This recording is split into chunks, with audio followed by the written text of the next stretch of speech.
Pemirsa, sepasang bule berjalan santai diduga berlokasi di pantai Pulau Sarok, Aceh Singkil viral di media sosial. Netizen menanggapi geram bule wanita yang hanya mengenakan bikini tersebut lantaran dinilai melanggar syariat Islam. Video sepasang bule sedang berjalan santai di salah satu pantai yang diduga pantai Pulau Sarok, Kecamatan Singkil viral di media sosial. Warganet geram atas aksi bule wanita yang berjalan hanya menggunakan bikini lantaran dinilai melanggar syariat Islam. Video berdurasi 34 detik itu terungkap setelah diunggah oleh akun Facebook Abdul Barutuniu dengan caption Pantai Pulau Sarok Singkil atau Bali lokasinya. Sekedar bertanya. Postingan itu pun ditanggapi geram oleh sejumlah netizen Aceh Singkil.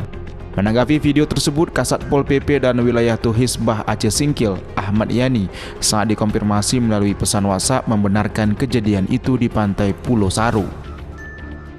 Petugas langsung turun ke lokasi setelah melihat video itu, namun bule itu tidak ada di lokasi. Menurut Ahmad Yani, pihaknya selama ini rutin memantau pantai. Kadis mengaku kecolongan atas kejadian ini.